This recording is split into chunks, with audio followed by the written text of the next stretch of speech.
Bismillahirrahmanirrahim. Assalamualaikum warahmatullahi wabarakatuh. Alhamdulillah, wassalatu wassalamu ala rasulillah wa ala alihi wa ashabihi wa man walah, amma ba'd. Ikhwatal iman rahimani wa rahimakumullah. Alhamdulillah, senantiasa kita bersyukur kepada Allah Subhanahu wa taala atas segala limpahan karunia dan nikmatnya kepada kita semua, sehingga alhamdulillah sampai pada kesempatan hari ini kita masih mendapatkan nikmat sehat, nikmat sempat, dan juga masih mendapatkan nikmat hidayah Islam. Semoga Allah Subhanahu wa taala senantiasa memudahkan kita untuk bisa istiqomah di atas keislaman kita, iman kita, dan juga amal soleh kita. Amin ya rabbal alamin. Kemudian yang berikutnya, salawat beserta salam semoga senantiasa terlimpah dan tercurah kepada usaha hasanah kita, panutan kita, Nabi Agung Muhammad sallallahu alaihi wasallam beserta keluarga beliau, sahabat beliau, dan juga seluruh pengikut beliau yang istiqomah di atas sunnahnya hingga hari kiamat. Ikhwatal iman rahimani wa rahimakumullah. Alhamdulillah, saat ini kita sudah berada di bulan Syawal 1443 Hijriah, yang mana bulan Syawal ini biasa kita lihat banyak orang itu menyelenggarakan pernikahan. Alhamdulillah, jika kita merujuk dan melihat kepada hadis-hadis Nabi Muhammad SAW seputar masalah ini, ternyata memang ada sunnahnya, bahwasanya dahulu Rasulullah SAW beliau menikahi istrinya, yaitu Aisyah radhiyallahu anha, itu di bulan Syawal. Ya, beliau menikahi Aisyah di bulan Syawal, kemudian juga tinggal satu rumah atau mulai membangun rumah tangga dengan Aisyah itu juga di bulan Syawal. Hal ini sebagaimana dituturkan oleh Aisyah radhiyallahu anha sendiri dalam sebuah hadis yang diriwayatkan oleh Imam Muslim dalam kitab Sahih beliau, bahwasanya Aisyah radhiyallahu anha menuturkan, tazawwajani Rasulullah sallallahu alaihi wasallam fi Syawal. Rasulullah sallallahu alaihi wasallam, ya, beliau menikahiku pada bulan Syawal. Wa bana bi fi Syawal, dan beliau berumah tangga denganku, artinya tinggal satu atap denganku, itu juga di bulan Syawal. Fa ayyu nisa'i Rasulillah sallallahu alaihi wasallam kana ahdhu indahu minni. Ya, kata Aisyah, maka istri-istri Rasulullah yang manakah yang lebih beruntung daripadaku? Ya, artinya Aisyah ini ya merasa bangga, ya, bahagia karena beliau dipersunting oleh Rasulullah alaihissalatu wassalam.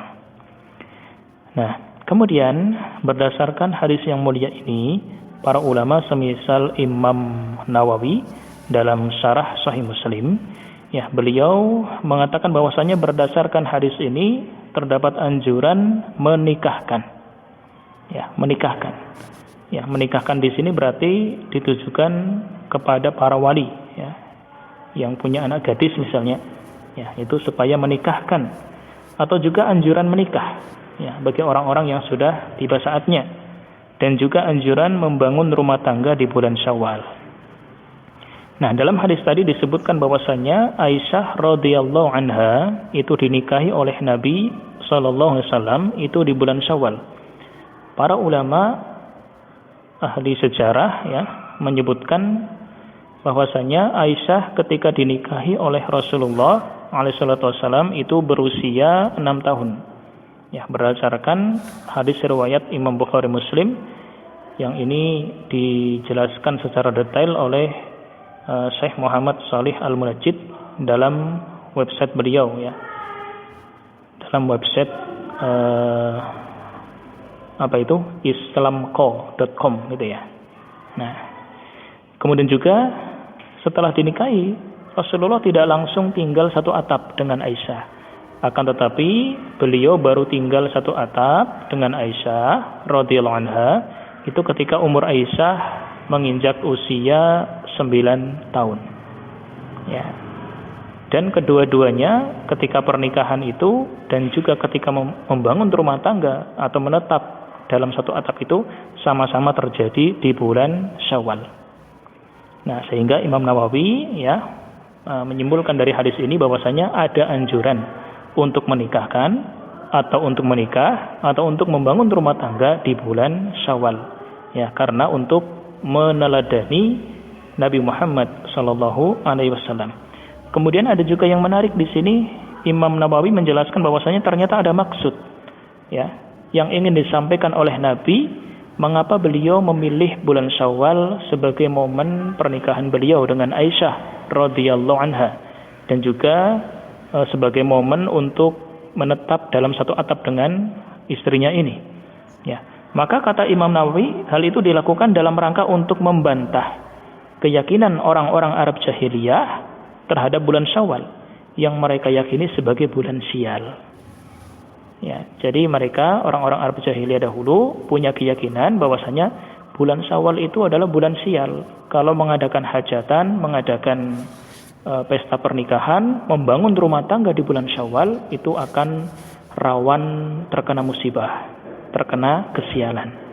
Nah, oleh karenanya Nabi alaihissalatu wassalam beliau punya tujuan ketika beliau menikahi Aisyah dan juga membangun rumah tangga dengan Aisyah, maka beliau pilih bulan Syawal sebagai waktunya untuk membantah keyakinan orang-orang Arab jahiliyah.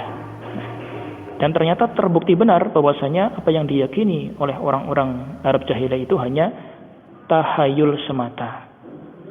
Ya, karena tidak ada hubungannya kesialan musibah itu dengan sebuah bulan misalnya, sebuah waktu misalnya. Bahkan tidak ada hubungannya dengan yang lain, angka, tempat misalnya. Ya. Nah, kemudian ulama yang lain, Al-Azim Abadihi dalam Ma'unul Ma'bud syarah Sunan Abu Dawud, beliau menyebutkan bahwasanya keyakinan sial terhadap sesuatu, keyakinan sial terhadap sesuatu itu bisa berupa angka, tempat, waktu misalnya, atau munculnya seekor burung terbang ke kanan ke kiri misalnya, munculnya hewan-hewan tertentu atau bertemu hewan-hewan tertentu. Itu kalau merasa sial, punya keyakinan sial, maka keyakinan tersebut disebut tiarah. Keyakinannya disebut tiarah. Adapun perbuatannya, kata beliau, kata Al-Azim Abadi, adalah disebut tatayur. Nah, dan dalam hadis riwayat Imam Abu Dawud disebutkan at-tiyaratu syirkun salasan. Jadi Rasulullah alaihissalam beliau bersabda bahwasanya yang namanya tiarah itu adalah syirik. Tiarah itu adalah syirik. Beliau mengulangi sabdanya ini sampai 3 kali.